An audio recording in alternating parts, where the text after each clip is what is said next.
When I was in second grade, I decided Shira Feingold's mother was much better than mine. The evidence was vast. She read Cosmo. Her kitchen was never messy.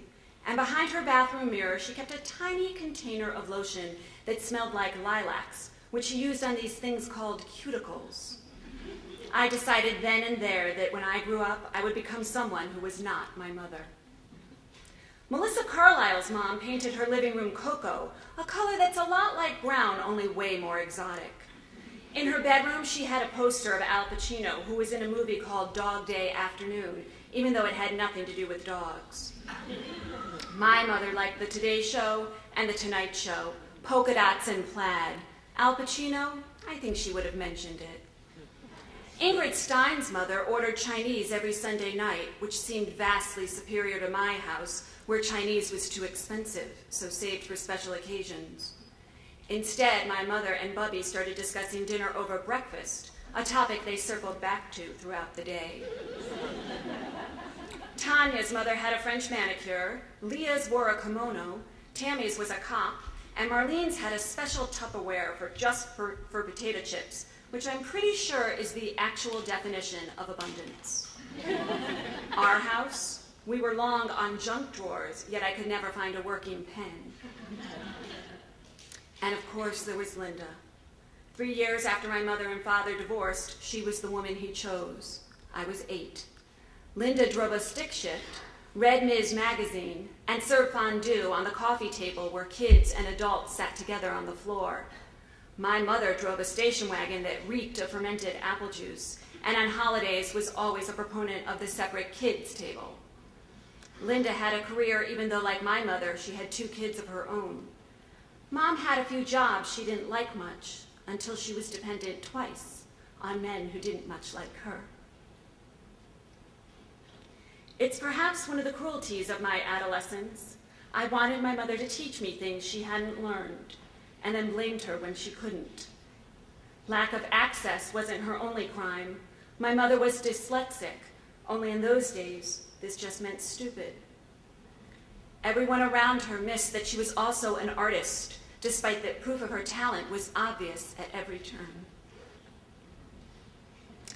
But a woman artist who believes she's stupid, who's never had a role model or received encouragement from someone in a position of power, well, she's basically invisible.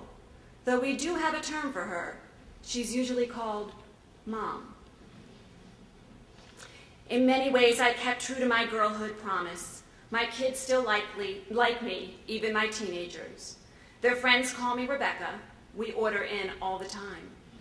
I taught myself how to eat with chopsticks, and I can drive a stick shift, though admittedly, it's been a while.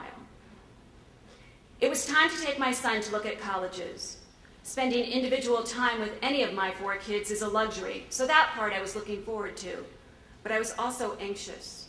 Whenever I leave Manhattan, I'm reminded of my awful sense of direction, and for me to get anywhere on time requires enormous effort.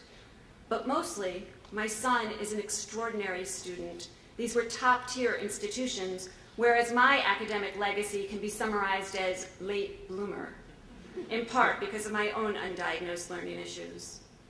But I did it. 3 colleges in 2 days, early for each appointment, though we did almost run out of gas at one point. On the way back, we listened to Macklemore and the Black Keys while I gave him unsolicited advice about his high school newspaper. I'm a published author, after all. Don't dismiss me, I scolded when I noticed he'd rolled his eyes. That dean of admissions said they value go-getters, remember? They want thinkers, doers, people who see a problem and step up to fix it.